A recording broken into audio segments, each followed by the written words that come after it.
Assalamualaikum my dear students, I hope you all are fine. Dear students, जैसे कि आप जानते हैं कि हमने ये जो रुस्तम एंड सौरभ जो शॉर्ट स्टोरी है इसको हमने कंप्लीट किया था। उसके बाद हमने इसमें वो टेक्सचुअल क्वेश्चंस जो थे वो भी हमने इसके आधे किए थे। तो आज हम इसका जो टेक्सचुअल क्वेश्चंस के बाद जो नेक्स्ट पोर्शन है वो हम आज करेंगे, ठीक है। तो इसमें से आपका भी पार्ट है इसका, find words phrases given below for the following expressions. ये जो एक्सप्रेशंस दिए गए हैं, जो नीचे दिए गए हैं एक्सप्रेशंस, उनमें से क्या क्या आपको लगाना है कि वन वर्ड में उनको डिफाइन कर। यहाँ पे एक सेंटेंस दिया गया है, एक्सप्रेशन दी गई है, उसको एक वर्ड में आपने समेटना है, वर्ड में या फ्रेज में आपने इसको समेटना है, ठीक है। तो ये पार्ट है इसका, fight specially in war. Fight specially in war, तो उसको क्या कहते हैं, उसको कहते हैं कम्बैट। क्या कहते हैं, कम्बैट, ठीक है। फाइट स्पेशली इन वार, इसको हम कम्बैट एक वर्ड में हम समेट सकते हैं, तो इसको कहते हैं कम्बैट, ठीक है। बी पार्ट है to keep someone something safe from harm injury etcetera, ठीक है। To keep somebody something safe from harm injury, किसी को बचाना जख्म से या किसी को दूसरे से बचाना, ठीक है। इसको हम एक वर्ड में समेटेंगे, तो वो वर्ड है प्रोटेक्ट। क्या है, प्रोटेक्ट, ठीक है। सी पार्ट गोइंग अवे और सेपरेटिंग फ्रॉम समथिंग, ठीक है। गोइंग अवे यानी किसी से दूर रहना, उसको कहते हैं पार्टिंग। क्या कहते हैं, पार्टिंग, ठीक है। डी पार्ट है to send someone a message, यानी किसी को मैसेज भेजना। इसको हम ये भी इस तरह भी इस्तेमाल कह सकते हैं कि सेंड वर्ड, इसको हमने एक वर्ड भेजा, सेंड वर्ड। इसको जो मैसेज है, to send someone a message, उसको हम इस वर्ड में भी समेट सकते हैं, इस फ्रेज में समेट सकते हैं, सेंड वर्ड, ठीक है। ई पार्ट है wanting to do something very much regardless of difficulties, ठीक है। तो इसको आएगा स्ट्रॉन्ग माइंडेड। क्या आएगा, स्ट्रॉन्ग माइंडेड, ठीक है। तो उसके बाद है डिटरमाइनेड टू डू समथिंग और गेट समथिंग, ठीक है। डिटरमाइंड टू डू समथिंग और गेट समथिंग, यानी अपना मन बनाना, अपना मन बनाना किस चीज़ को करने के लिए, ठीक है, या किसी चीज़ को हासिल करने के लिए, उसको क्या कहते हैं, डिटरमाइनेड, ठीक है। तो जी पार्ट है someone who enters a country by force in order to take control of it. कोई जो ज़बरदस्ती किसी मुल्क में दाखिल होता है, किसके लिए, उस मुल्क का जो कंट्रोल वह हाथ में लेने के लिए।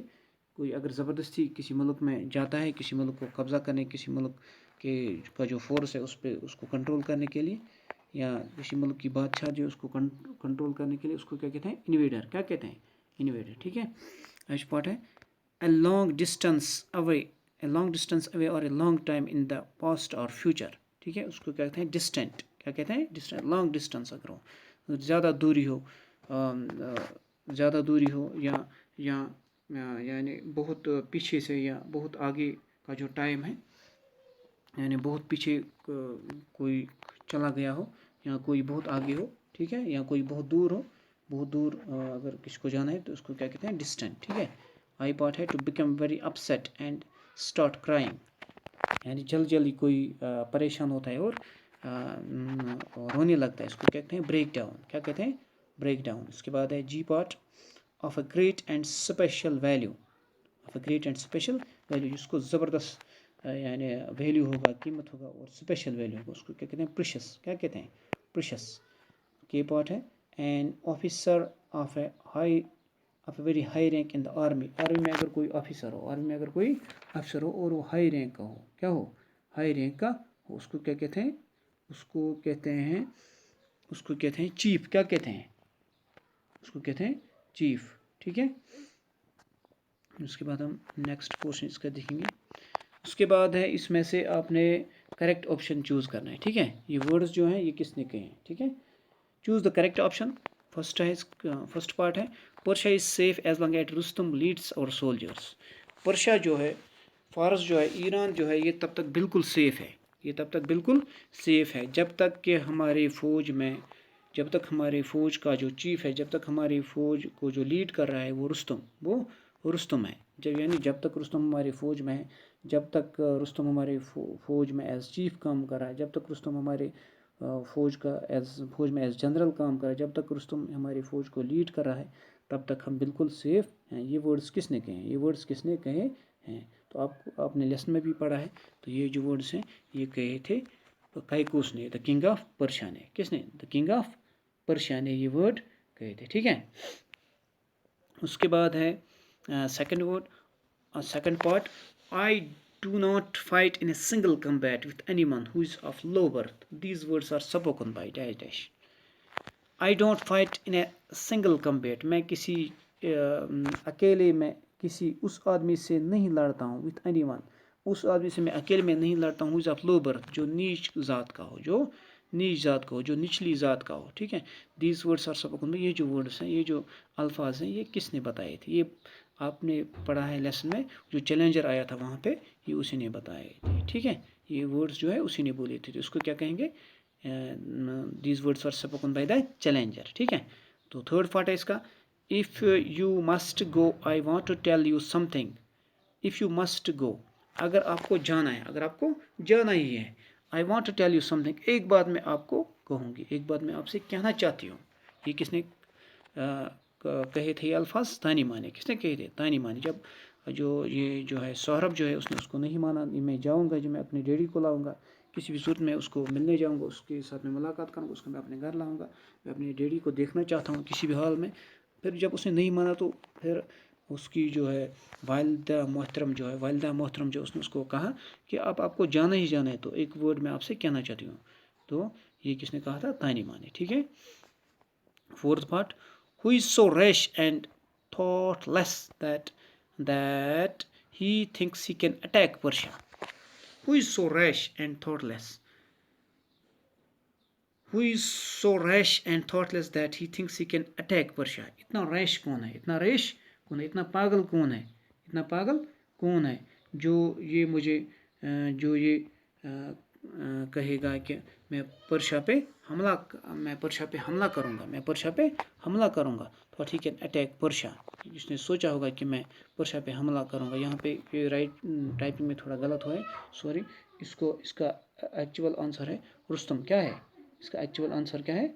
रुस्तम। ठीक है, ठीक है।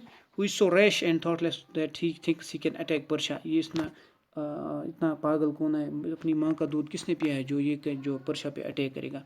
आपको याद होगा कि हम लेसन में पढ़ा था, जब रुस्तम को उन्होंने बोला था कि आप फौज में आ जाओ, यहाँ पे हमारे मुल्क पे कोई हमला करने वाला है, तो दूर अपने वालिद के खिदमत में लगा था। उसने उस टाइम बादशाह को बोला था कि ये इतना रैश कौन है, जो हम इतना पागल कौन है, इतनी माँ का दूध किसने पिया जो ईरान पे पर्शिया पे हमला करेगा। ठीक है, तो यहाँ पे इसको मॉडिफाई करना, बुक जब आप मेंटेन करोगे टैक्स, ये नोटबुक, उस पर ये लिखना कि ये जो वर्ड्स हैं ये रुस्तम ने कहे थे। ठीक है, fifth, carry me to your home and bury me there. These words are spoken by. Carry me to your home, मुझे अपने घर ले जाओ, एंड बुरी मी दियर, और मुझे वहाँ दफनाओ। These words are spoken by Saurabh. ये वर्ड जो है ये किसने बोले थे? ये बोले थे सौरभ ने। ठीक है, अब आपने ये कॉलम जो है ये आपने मिलाना है, वार cry, challenger, arts of war, champion, ठीक है, सवर्ड, स्पिरिट, टेरर, ठीक है, अमेज्ड, एम्बिशन। ठीक है, तो देखिए, match the words in column A with the explanations given. जो बी पार्ट है इसमें एक्सप्लेनेशन दी गई है, इनमें से ए के साथ उनको मिलाना है। ठीक है, जो सूट करता है, जो एक्सप्लेनेशन जिस वर्ड के साथ सूट करती है उसको उसके साथ मिलाना है। यहाँ पे मैंने आपका आंसर ही दिया। ठीक है, टेक्स्ट बुक पे आपके इसके क्वेश्चन है, अच्छी तरह से वहाँ पे पहले समझना, उसके बाद इस पे मैच कर लेना। ठीक है, ये जो मैं यहाँ आपकी स्क्रीन पर दिख रहा है मगर ये आंसर है। ठीक है, वार क्राई क्या होती है? वर्ड और cry shouted in a battle. ये वो क्राई होती है, वो आवाज़ होती है, वो चीख होती है जो बैटल में, जब जंग में चलाई जाती है। ठीक है, वॉर क्राई, ए वर्ड और cry shouted in a battle, इसके नीचे आधा। ठीक है, ए वर्ड और क्राई शाउटेड इन बैटल। ठीक है, चैलेंजर। ठीक है, चैलेंजर क्या होता है? One who calls something for fight. Challenger उसको कहते हैं जो किसी को दावत देता है फाइट करने के लिए। ठीक है, पहले क्या आपने पहला वर्ड जो आपने मैंने बोला था वॉर क्राई, क्या है वॉर क्राई, जंगी आवाज़ है, जंगी नारा, जंगी नारा क्या होता है जंगी नारा, ए वर्ड और क्राई शाउटेड इन बैटल, ये जंग जो जंगी नारा है जंग में इसको इस्तेमाल किया जाता है, ठीक है। B part challenger, one who calls someone or for fight, challenger उसको कहते हैं जो किसी को कहेगा कि आप आ जाओ जंग में कूद जाओ मेरे साथ जंग लड़ो, ठीक है। C part arts of war, arts of war, arts of war यानी ये जो वार है इसके आर्ट्स क्या है, इसका यानी स्किल क्या होता है, skill in the use of weapons and in fighting, यानी आर्ट्स ऑफ वॉर उसको कहते हैं जो स्किल इस्तेमाल होगा वहाँ पे जंग में वेपन्स के द्वारा इस्तेमाल वेपन्स ज्यूरिंग फाइटिंग में जो स्किल्स होते हैं गन यूज़ करने के लिए लड़ने के लिए उसको कहते हैं आर्ट्स ऑफ वॉर, ठीक है। तो डी पार्ट है चैंपियन, क्या है चैंपियन, चैंपियन किसको कहते हैं, वन हु फाइट्स फॉर और डिफेंड्स समवन और सम अदर पर्सन, ठीक है। चैंपियन उसको कहते हैं one who fights or defends some any other, one who fights or for जो किसके लिए लड़ेगा और डिफेंड सम अदर पर्सन, एक वो होता है फाइटर, चैंपियन उसको भी कहते हैं जो लड़ता है, ठीक है। वन हु फाइट्स फॉर जो किसके लिए लड़ेगा और डिफेंड सम अदर पर्सन जो किसी तीसरे पर्सन को बचाएगा, ठीक है। सवर्ड्समैनशिप किसको कहते हैं, skill in the use of swordsmanship इसको ये किसको कहते हैं, ये वर्ड जो है इसकी एक्सप्लेनेशन दी गई है बी कॉलम में, इसको उसके साथ मिलाएं तो सवर्ड्समैनशिप किसको कहेंगे, skill in the use of sword, यानी उस आदमी को जो इसमें माहिर हो, जो सवर्ड जो तलवार है तलवार चलाने में माहिर हो, ठीक है, skill in the use of sword, ठीक है। तो फिर एफ पार्ट है इसका स्पिरिट क्या होता है, ठीक है, the quality of courage and vigour, ये जो एक होती है क्वालिटी होती है, क्या होती है, एक क्वालिटी होती है किसकी, करेज की, ठीक है, एक जोश की, ठीक है, यानी जोश और विजर की क्वालिटी होती है ये, ठीक है, जिसमें ये मतलब ये स्पिरिट हो, जिसमें ये जोश हो, जिसमें वलवला हो, ठीक है, ये उसकी एक क्वालिटी है, ठीक है, क्वालिटी ऑफ करेज एंड विजर, जोश और वलवले जिसमें हो उसको कहते हैं स्पिरिट, ठीक है, स्पिरिचुअल, यहाँ स्पिरिट उसको कहते हैं मैन ऑफ स्पिरिट, जिसमें करेज एंड विजर। उसके बाद है जी पार्ट टेरर ये सब लगभग जानते हैं, great fear, terror means great fear यानी ज़बरदस्त को, clasp hold tightly, clasp means hold tightly, amazed क्या होता है, एक्सट्रीमली सरप्राइज्ड, अमेज्ड क्या होता है, एक्सट्रीमली सरप्राइज्ड, ठीक है।